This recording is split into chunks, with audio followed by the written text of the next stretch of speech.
So, we start with the new lecture, and what we will do is that we will first review the last lecture, because this lecture is nothing but continuation of the previous lecture.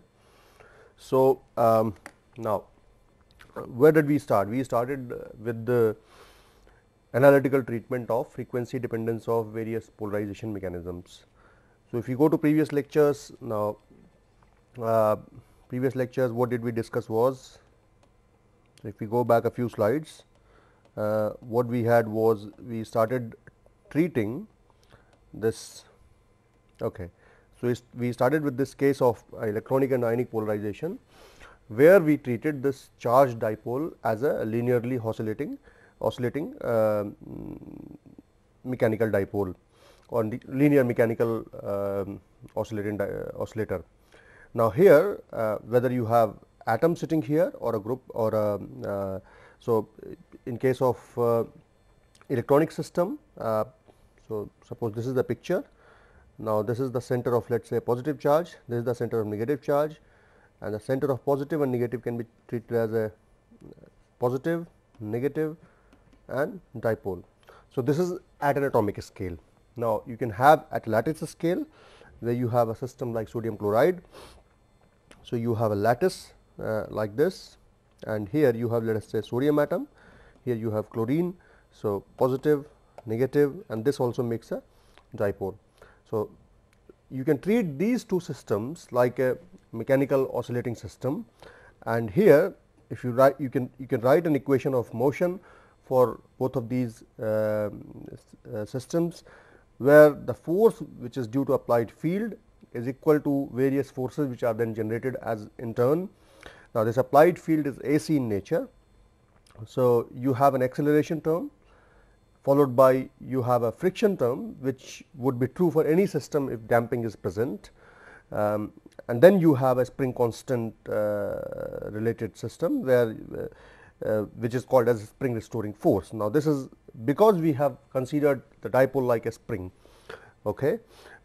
So, and when you do analysis, when you put in the value of E is equal to E naught exponential I omega t, which is a alternating electric field. So, correspondingly the displacement for this field should be x is equal to x naught exponential I omega t, and when you make the when you replace the value of E in this expression, you get an expression for x, and the expression for x is, so you calculate various things, dx by dt, d2x by dt square, etc., and the expression for x has a frequency dependence. As you can see, what we did from this x was to calculate the dipole moment, and this dipole moment would be nothing but product of charge multiplied by the distance, and this gives you this can give you the polarizability, which would be pertinent to electronic or ionic mechanisms, because that is dipole moment is equal to alpha into E, and from this we work out what is polarizability. And here we see that polarizability has a frequency dependence, very clear frequency dependence, and it is also complex in nature. Now, given the fact that this is complex in nature, your dielectric constant is going to be complex in nature. As a result, we can explain and also polarization and susceptibility, all of them are going to be complex in nature. And if you define this susceptibility as epsilon r star minus 1, given that it is a complex quantity, you can work out the static part of the dielectric constant as 1 plus n q I square divided by m I star epsilon naught and this frequency dependent term. And in the dielectric constant versus frequency plot, these two peaks which occur at high frequencies at let us say 10 to the 15 hertz and 13 hertz, these are the regions where resonance occurs, which means the oscillation of dipole is in resonance with the applied field. So, both of these things match with each other, and that is where loss becomes maximum, and this can be very nicely seen in the plot. So, this epsilon star can be broken down again into epsilon prime and epsilon double prime, and when you plot them versus frequency, you see a resonance term, resonance at an omega naught, which is the characteristic frequency related to either ionic or electronic, and this omega naught is going to be higher for electronic than for ionic, and so you see a loss term, maxima in the loss at this characteristic frequency, and this is true for both the mechanism.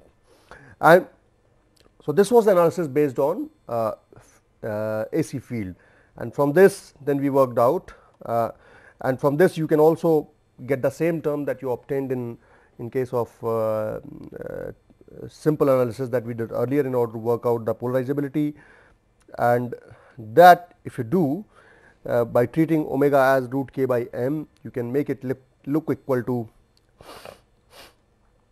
get the same expression 4 pi epsilon naught r naught cube. So basically what we did has been correct so far, because you can make both of these, because you can make this AC equation converge into the simple equation that we got earlier.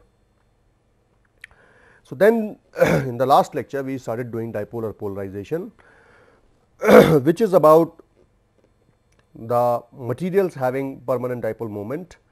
So what happens in such a situation is you have a dipole like this, and this dipole, let us say, has a dipole moment in this direction, and this is, let us say, position 1, and when you apply field, let us say in this direction, field is in this direction, then this rotates itself in the direction of applied field, and this is now its new position. Okay. So this is position, this is 2. So in order to move from position 1 to position 2 and then back to some other position which is equivalent position, this requires this phenomena is called as relaxation. It is not just short range movement, just like in case of electronic ionic dipoles. It's like hopping from one equivalent position to another equivalent position. So as a result, the energy versus time plot can be plotted in terms of various potential energy wells, where the molecule, groups of molecules or molecule changes its position from 1 to 2 to, let us say, 3 and so on and so forth, and each time when it does it, let us say from going from 1 to 2, it has to overcome an energy barrier, and this is the activation energy which is required for migration. So this is like diffusional process in nature, and this process is called as a relaxation. Molecule relaxes into new statistically equivalent position. So, and since this is diffusional in nature, the masses of entities involved is much more higher. The frequency at which this process happens is significantly lower as compared to the characteristic frequency for ionic or electronic polarizations, and this happens to be in the range of megahertz or so. And as a result, the way polarization develops is, so when you plot the polarization as a function of time, you have an instantaneous development of polarization component, which is nothing but sum of ionic electronic, because you know that electronic ionic mechanisms are extremely fast. So that is why this term becomes more or less instantaneous, followed by slow development of polarization to a value which is saturation polarization, and that is the polarization when all the dipoles align themselves to the direction of applied field. Because when you apply field, now field is time dependent. Okay. Not all the dipoles respond to the frequency of applied field at the same time. That is why dipoles take their own time to align in the direction of applied field. As a result, there is a time dependence of dipolar polarization until it saturates into Ps. So now this rate of change of polarization can be expressed mathematically. So you get an expression for rate of change of polarization, dp by dt is equal to 1 over tau Ps minus p dt. Now this is the expression which I have given you without any derivation at this point of time, but in order we can derive this, and that is what we did last time. So for that you choose a model which is called as a bistable model. So what you do is that you consider this hopping model from site 1 to site 2, let us say between two sites hopping is taking place, and this is characterized by this energy barrier, let us say E or EA, whatever you call it. And so what we have is the dipole goes from position 1 to position 2 upon application of electric field. And so what happens is, when you consider this model, when let us say there is no electric field, and if you have this potential well, it can hop in this direction, it can hop in this direction. So, there is a finite probability of hopping in both the directions, and this hopping probability or jump probability can be written as a exponential minus E a by kt, following Maxwell-Boltzmann statistics. And when field is 0, then of course the net probability of jump in either direction is equal to 0. As a result, you do not get any polarization and thermal effects dominate. Now, when the field is large enough, then potential energy will tilts on one side, let us say. So, depending on the direction of applied field. So, what happens is that the energy barrier on one side becomes smaller and the energy barrier on other side becomes larger. So, for anything to jump from this side to that side, it has to now overcome a large energy barrier, and for anything to hop from this side to that side, it has to overcome a small energy barrier. Now, this change in the potential energy well configuration results in what we call as change in the jump probability. As a result, you have net accumulation or depletion of charge at one particular site. So, you have a change in the charge. So, you can write the changed probabilities as F12 can be written as F into 1 minus mu e by kt, and second can be written and 2 can be written as F into 1 plus mu e by kt. So, you can see that now this was if you were just wondering why it is like this, then what has happened is so this is nothing but the probability factor multiplied by another factor 1 minus mu e by kt, depending upon the application of electric field, and this mu e is nothing but the energy, and this you can get the same now this you can relate to, if you remember what we did in case of derivation of ionic conductivity. In ionic conductivity also we took a model like this, hopping model, and there also we worked out the polarizabilities probabilities of jump. So, if you are wondering where these expressions come from, just go back to that module, which is module number 3, and look how we worked out the probabilities of jump upon the application of electric field in both the directions, and how we arrive at these expressions. So, as a result, you have change in the number of dipoles at site 1, and this, since because the probabilities are unequal, if that is true, then delta n1 dot can be defined as outflow to site 2 plus inflow to site 1. So, so outflow to site 2 can be given as minus, because you are losing charge at site 1, and what is coming into site 1 is inflow from site 2 to site 1. So, that adds. So, as a result, you have d n1 by dt as minus n1 f12 plus n2 f21, and we know that n1 plus n2 is constant, which is equal to capital N, and from this you can also write d n1 by dt plus d n2 by dt, net change is equal to 0. And then we proceeded on further to work out what half of d n1 minus n2 by dt was, and then finally we derived it, we put it into a expression for polarization. Now, polarization can be written as Pt, polarization as function of time, is equal to n1 minus n2, which is the change in the number of charge or charge density at that multiplied by the dipole moment, and then so n1 minus n2 becomes equal to p by mu. P is nothing but time dependent polarization. So, you can write it either P or P dt or Pt. So, this expression that we wrote earlier, if you make that replacement, it becomes 1 over 2 mu dp by dt to be equal to minus f divided by mu P plus E n mu E by kt. Now,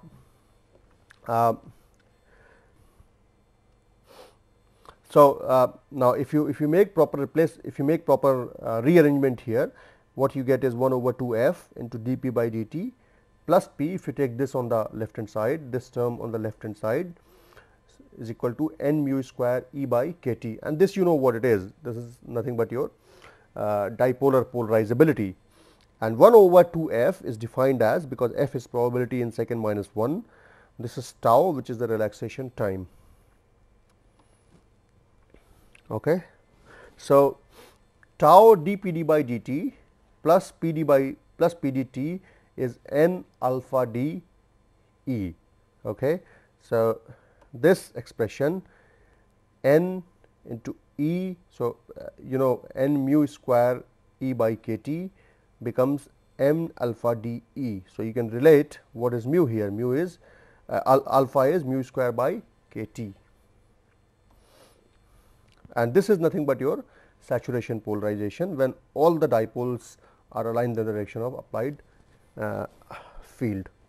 And so, you get an expression tau dPd by dt plus pdt is equal to Ps, and this is what we proposed earlier, that pdt was dPdt by dPt rate of change of polarization was equal to 1 over tau into Ps minus pdt. So, we get back to same relaxation equation that we proposed earlier. Again, this explains what we did earlier, and the sum of now P instantaneous can be taken as sum of Pi plus Pe, and that can be defined as P infinity, and when and this would be in the high frequency range, typically higher than 10 to the power 11 hertz, and the susceptibility corresponding to this would be chi infinity is equal to epsilon r infinity minus 1 divided is equal to P infinity divided by epsilon naught E, which is simple. I mean, because you know that chi is nothing but ratio of polarization to the displacement due to applied field in vacuum. So, now between the low at the low frequencies, you can write similar equation as epsilon rs minus 1, which is the chi, is equal to P infinity plus Ps divided by epsilon naught E. Okay. So, epsilon rs becomes 1 plus P infinity plus Ps divided by epsilon naught E, and then epsilon rs minus 1 becomes equal to Ps plus epsilon r infinity minus 1 epsilon naught E divided by epsilon naught E. So, you can jumble this around, and then what you get is Ps is equal to epsilon rs minus epsilon r infinity. So, where epsilon rs is the low frequency static dielectric constant, which corresponds to ionic and electronic. Excuse me. Yes. So, this is your low frequency dielectric constant, static dielectric constant, which combines dipolar ionic and electronic minus the epsilon r infinity, which is the high frequency contribution, which is only due to ionic and electronic. So, the difference of these two will correspond to the dipolar component. Okay, that makes sense. So, when you make the substitution of Ps into the expression of in the relaxation equation, what you get is tau dPd by dt plus Pd is equal to Ps, as we know, is equal to epsilon rs minus epsilon r infinity epsilon naught E.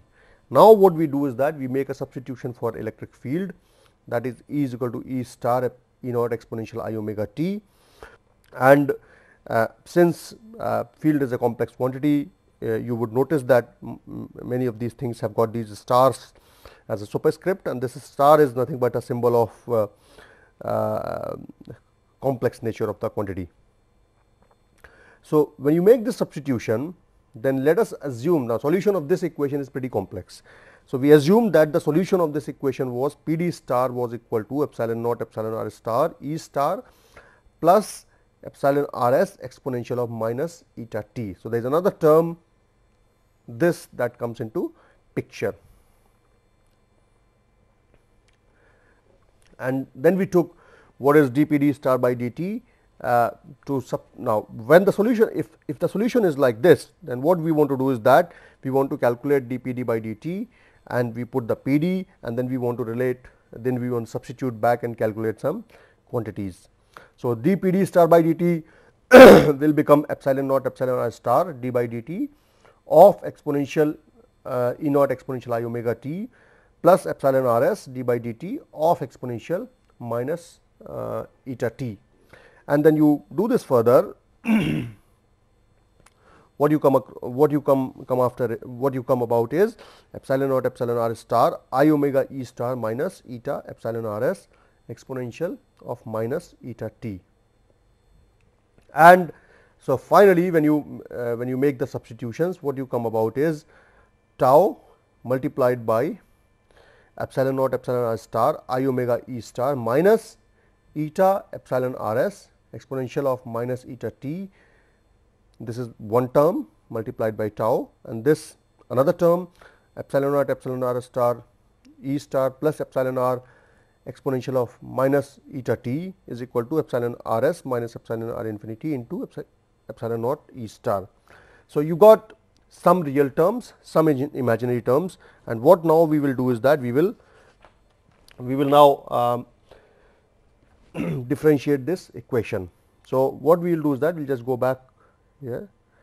You must be wondering what eta was. So, here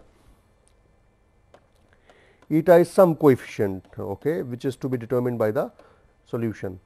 So, we do not worry about it at the moment. So, now this is where we ended.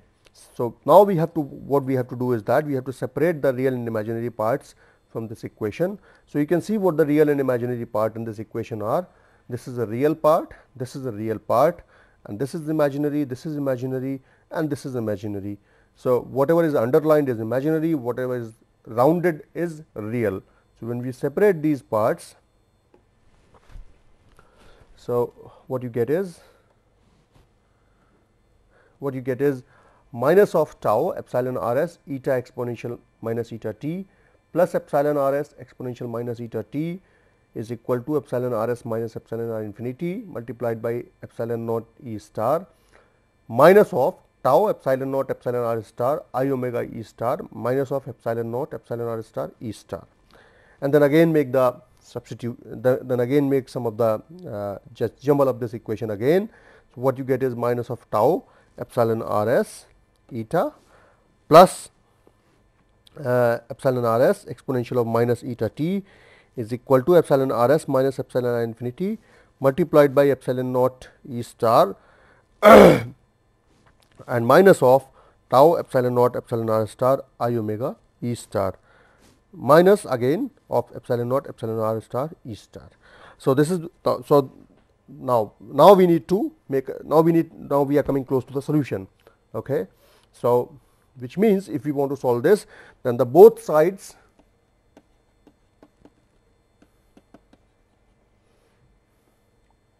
so this is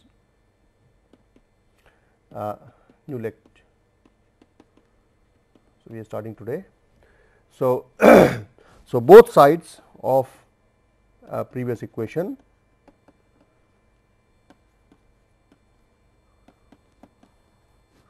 should equal to some constant, and what would that constant be looking at the equation? If you look at these equations, the only constant, if they are equal to a constant, the only constant can be equal to 0, and that is nothing but 0. So, if we do that now, so first take left hand side of the equation. If we go back to the left hand side of the equation, which is minus tau epsilon r eta plus epsilon r s minus tau of epsilon r s eta plus epsilon r s multiplied by exponential of minus eta t is equal to 0. Now, this naturally gives you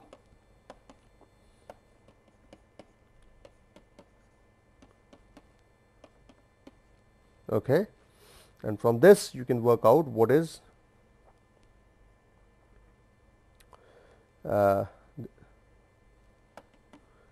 eta is equal to 1 over tau, okay, or rather just to make it simpler, you can write it as so this epsilon r, of course. So, minus of tau eta plus 1 is equal to 0. So, this side and eta becomes equal to 1 over tau. Okay. So, this is the first. So, you get an now you get a hang of eta. What eta is? Eta is nothing but it corresponds to 1 over relaxation time. So, the units of eta would be in second minus 1. So, it is something like frequency or characteristic frequency, and from now use right hand side.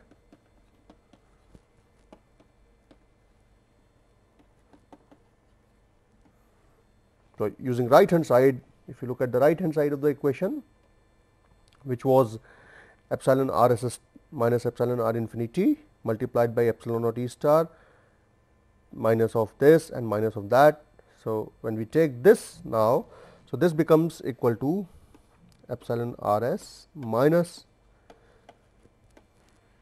into epsilon naught E star minus of tau epsilon naught epsilon r star into I omega E star and then minus of epsilon naught r star. This is equal to again 0. Okay. Now, what is P d star? Now, what is epsilon naught epsilon r?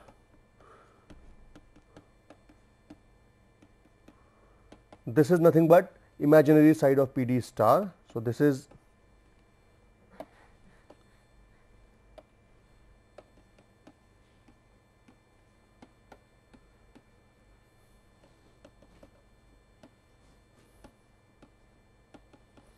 okay. So, we can use the imaginary side in the imaginary side because this is imaginary. So, we can make this as epsilon r s minus epsilon r infinity multiplied by epsilon naught E star to be equal to I omega tau. So, this and this and this will make P star plus 1 multiplied by P d star. Okay. Or you can change it as or P d star in that case will become epsilon r s minus epsilon r infinity multiplied by epsilon naught E star divided by 1 plus I tau. So,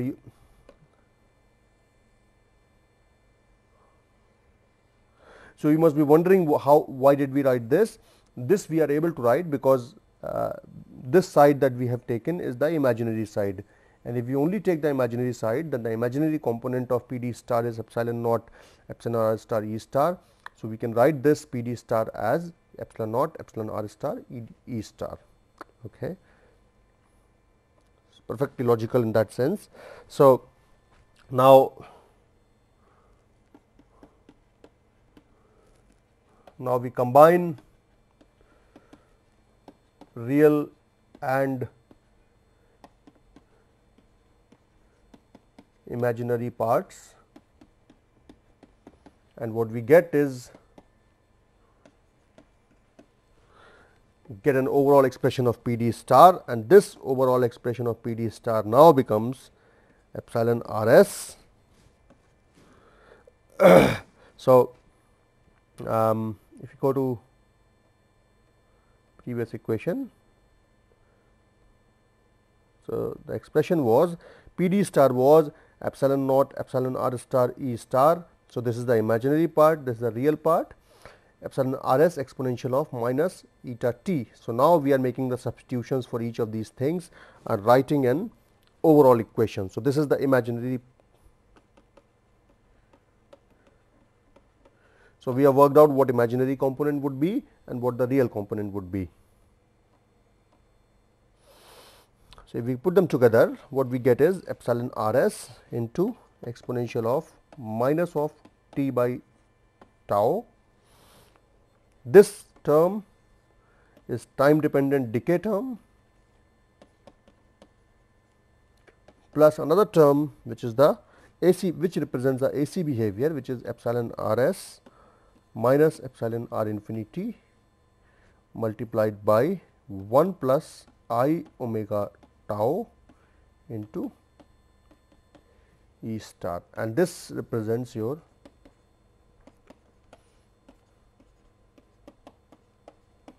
AC behavior. So, you got these two terms. Just to take it further. So, now what we can do is that we can also separate the time dependent and time independent part from the dipolar polarization, that is the electronic and ionic polarization parts. So, how we do that? So,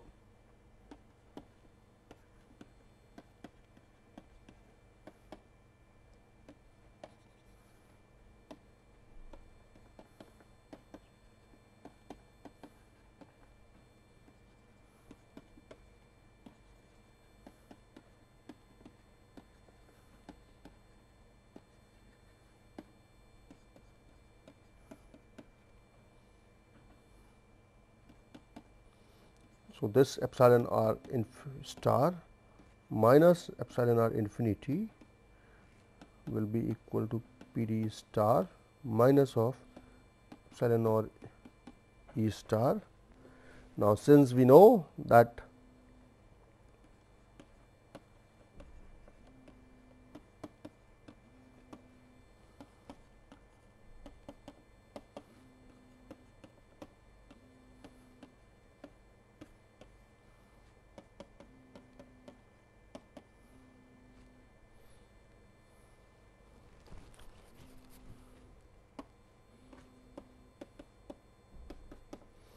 so, this is the difference, just to separate out the time dependent and independent part. So, this is the total dielectric constant complex minus the static dielectric constant at high frequencies, that will be sum of your dipolar contribution complex divided by E epsilon naught E star, and P d star we know is this, the complex part of P d star. So, what we can write is so then now we can write it epsilon r star minus of epsilon r infinity to be equal to epsilon r s minus of epsilon r infinity divided by 1 plus I omega tau, or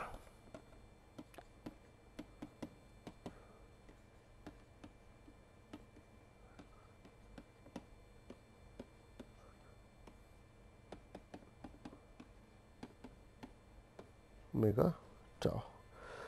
Now, this is the complex form dielectric constant. So, we know that epsilon r star can be written as epsilon r prime minus of I epsilon r double prime. If that is true, then since this can be written like that, so we can break this up. So, if this can be written in this form, then we can break this epsilon r star into epsilon r prime, epsilon r double prime. So, epsilon r star is equal to, as we know, is epsilon r infinity plus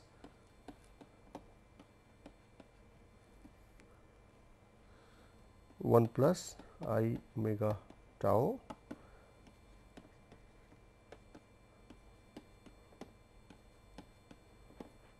I multiply and divide by 1 minus I omega tau, and this becomes 1 plus omega square tau square, as I square is equal to minus 1. So, I take the real and imaginary parts out.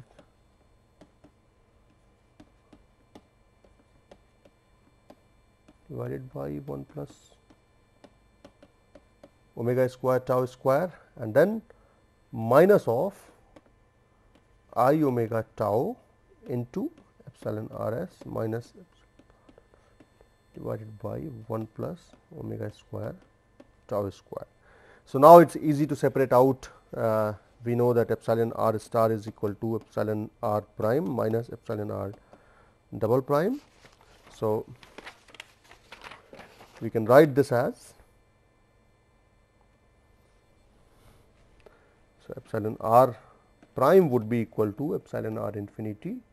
So, this is the static high frequency part plus epsilon r s minus epsilon r infinity divided by 1 over omega square tau square. and this is your contribution which is coming from the dipolar part, and this is the net dielectric constant, and epsilon r double prime would be epsilon r s minus epsilon r infinity multiplied by omega tau divided by 1 over omega tau square, omega square tau square. So, this these are very fundamental equations which show direct dipolar contribution very explicitly, and these are called as your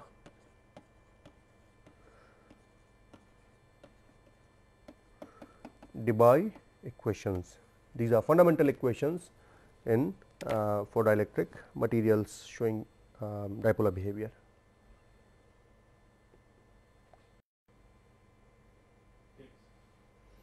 And from this you can also determine what is loss tangent. So, loss tangent can be written as tan delta, and what is that? As you know, that is nothing but epsilon r double prime divided by epsilon r prime, and this will be, you just have to make a division here, and this would be equal to epsilon r s minus epsilon r infinity multiplied into omega tau divided by epsilon r s prime minus of epsilon r infinity, sorry, plus of epsilon r infinity into omega square tau square. So, you just have to work this way out. Okay. So, this is your loss tangent. Now, if you want to plot these, this is it's interesting to plot these equations. So, let us say, so if you plot just the dielectric constant first versus frequency. So, this goes as something like this behavior, and this frequency corresponds to 1 over tau, and so naturally this part would be epsilon r s and this part would be epsilon r infinity. Okay. If you plot the correspondingly epsilon r double prime plot, this plot goes as with the maxima at a frequency 1 over tau, and if you plot tan delta, correspondingly its peak is a little bit shifted towards higher frequencies, and this is your, and this corresponds to epsilon r s divided by epsilon r infinity to the power half divided by tau. Okay. So, this is these are the, so you can see that this curve looks very different from the curves that we look for ionic and electronic polarizations. You do not have a resonance term, rather you have a relaxation phenomena here, the dielectric constant falling from a static value r s slowly around a value slowly to epsilon r infinity, and this phenomena happens at low frequencies. Correspondingly, at a frequency 1 over tau, you have a maxima in epsilon r double prime, and correspondingly you can also have a maxima in tan delta, which is slightly shifted to higher frequencies as a result of the expression that you get. Now, these equations are extremely important equations from the point of view of fundamental understanding of dipolar polarization or polarization mechanisms, and you should go through this analysis a little bit more carefully to understand what is happening. So, as you can see, so if you now draw the, so you have three pictures. You have dielectric, you have polarization which is composed of electronic component of polarization, ionic component of polarization, and dipolar component of polarization, and all these three have different behavior. On one hand, where Pi and Pe are extremely fast, make almost instantaneous polarization, and they happen at very high frequencies. So, as a result they become almost instantaneous. In contrast, PDs are time dependent phenomena which happens slowly. So, development of saturation polarization is relatively slow as compared to these two. So, as a result you have this behavior which goes as, so it develops into Ps a little bit slowly. From pi to ps it takes a bit of time, and as a result of this you have, when you plot dielectric constant, it goes like this through a frequency 1 over tau, and or if you plot omega versus tau, if you plot frequency, it is 1 over tau, but if you plot omega tau, then it becomes equal to 1. Okay. So, depending upon which book do you follow, it depends. In some books they use on x axis omega tau, and in some books they use omega. So, when you have omega, then this inflection point is at 1 over tau. When you use omega tau, then the inflection point would be at 1. So, this time dependent behavior is a characteristic of dipolar materials, which have which again happens because of inability of dipole to move instantaneously with the applied field, since the mass of the entities involved here is much higher. So, and what it means is that at omega is equal to tau, the charges are coupled together with the applied field and absorb maximum energy. So, as a result, the losses are maximum at tau is equal to 1 over tau. Okay. Omega is equal to 1 over tau, I am sorry. And this phenomena, since it is a time dependent phenomena, but it is also a temperature dependent phenomena, this tau has a relation tau naught exponential minus q a by k t, and this is kind of Arrhenius relationship, which means there will be a shift in tau as you change the temperature, and this has a dependence on the activation energy. So, when you plot, for instance, that tan delta versus frequency, then the shift, the maxima that you observe, this maxima shifts to higher frequencies as you increase the temperature. So, this is increasing the temperature, and this you would expect, because as the temperature increases, you provide thermal energy to the system, and when you provide thermal energy to the system, the relaxation time should go down, which means this maxima, if tau goes down, this frequency omega, let us say omega max, will shift towards the right, which means relaxation will occur much more faster, and as a result this peak in the tan delta will, or loss will, shift towards higher frequencies. So, this is this explains the Arrhenius or diffusional behavior of the relaxation time in dipolar materials. So, this is typical behavior, for example, for glass ceramics. If you want to go through some more plots, I would suggest for a few plots on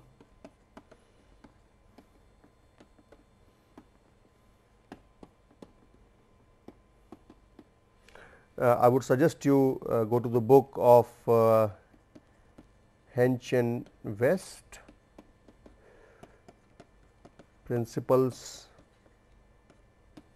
of Electronic Ceramics, and this gives a very nice explanation of the temperature dependence of relaxation time. So, now as you have seen that the peak in the maxima shifts towards right on the frequency plot as the temperature is increased. You can also plot this f max, log of f max versus,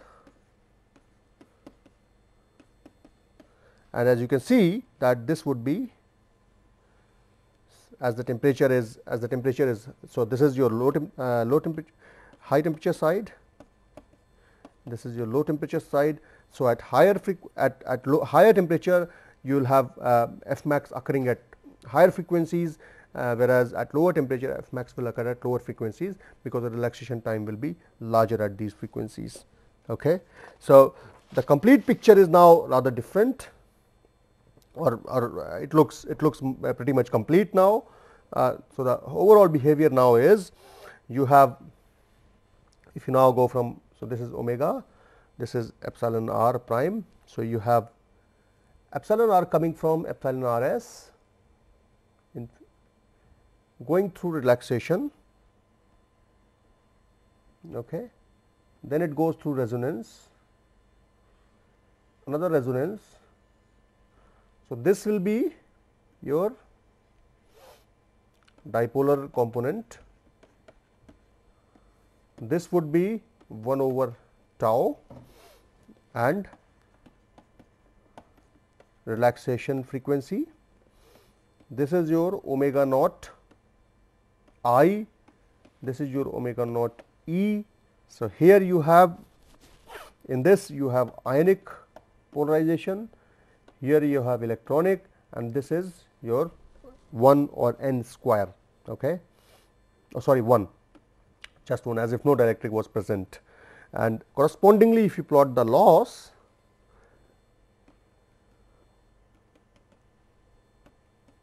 all of these go through a maxima.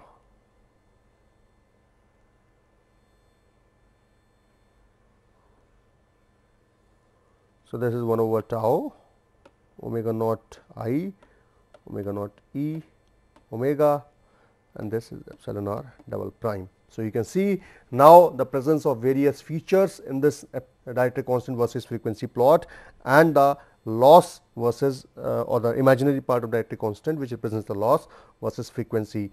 The thing to remember is for ionic and electronic mechanism, the inflection these are resonance dependent mechanisms. As a result, the resonant frequency is on higher sides, greater than 10 to the power 11 hertz in most cases.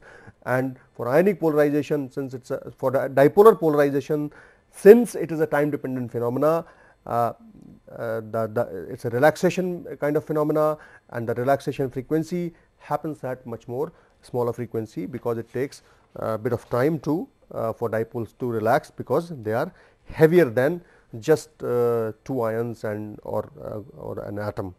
Okay. So, this sort of completes very important part of this module, where we looked into the frequency dependence on the dielectric constant, considering ionic, electronic and dipolar mechanisms. If you want to read about interface mechanisms, it is a little bit more complex and beyond the scope of this course, but if you want to read, you can again follow the book of Hench and West, and where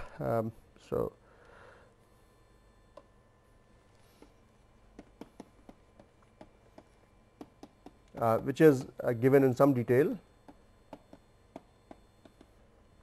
So,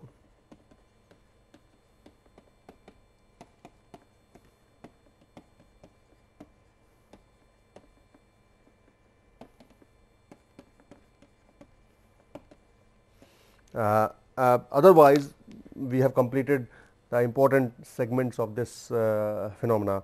In the next class, what we will do is that we will look at some other methods which are used to characterize the dielectric materials by using the same dielectric data, and can be used much more effectively to represent the behavior of dielectrics much more easily. And finally, we will look at some of the breakdown mechanisms of dielectric materials in the same module. Okay. Thank you.